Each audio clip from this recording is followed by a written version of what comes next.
Hello everyone, बाँकी video त मैले अगाडि नै पोस्ट गरिसकेको छु हो।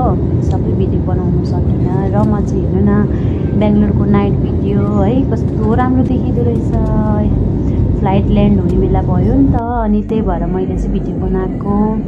गाइस, म चाहिँ निस्किनको लागि रेडी भइरहेको छु, चस्मा लाएर। फेरि हेर्नु न, चस्मा पनि फेरि कति बाङ्गो भएको नि नभन्नु न।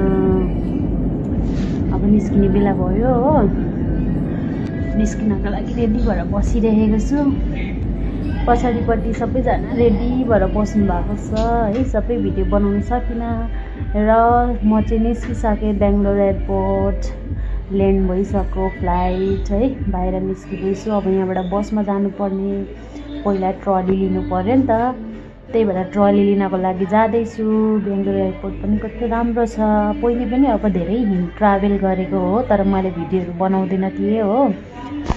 अनि म चाहिँ ट्रली लिन जाँदैछु, ट्रलीको वेट गरिरहेको छु। गाइस, दुनियाँमा संसारमा कति धेरै मान्छेहरू हुनुहुन्छ, तर एक्लै हुनुपर्दो रहेछ आफू चाहिँ है। जति नै धेरै मान्छे भए पनि आफू त अब एक्लै। ट्रली पर्खिरहेको छु। फाइनली मेरो ट्रली पनि आइसक्यो गाइस। अब म चाहिँ ट्रली लिएर बाहिर निस्किरहेको छु हो। बेङ्गलोर एयरपोर्ट हेर्नु न, यस्तो दामी। र म चाहिँ एक्लै छु। यो चाहिँ रातिको 11 बजेको भिडियो हो। अब एक्लै जानुपर्ने रुमसम्म होइन। अनि अब छोरी मान्छे क्याबमा एक्लै हिँड्नु पनि भएन, त्यही भएर अब बसमा जानु पर्यो। त्यही भएर निस्किँदैछु हतार हतार गरेर बाहिर ट्रली लिएर। बाहिर कसको गार्जेनहरू अब लिनुलाई वेट गर्दै हुनुहुँदो रहेछ है। अब आफू त एक्लै लिन आउने मान्छे पनि कोही छैन है। जिन्दगीको सफर एक्लै गरिरहेको छु आजसम्म र गरि नै रहन्छु। कहिलेसम्म हुन्छ हेरौँ, भगवान् साथ छन् नि त। अनि म चाहिँ अब जाँदैछु बस भएतिर, एयरपोर्टभित्रै हो।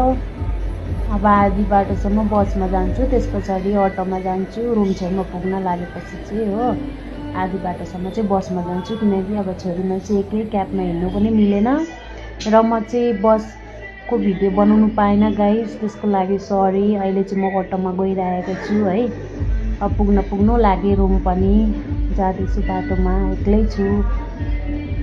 अहिले चाहिँ 12 बजिसकेको छ है। यो चाहिँ 12 बजीको नाइट भ्यू हो बेङ्गलोरको। जाँदैछु गाइस, हेरौँ। रुममा पुगेको भिडियो त बनाउनु पाइनँ, तर पनि छतमा गएर एउटा फोटो चाहिँ क्लिक गरेँ। Okay, by by.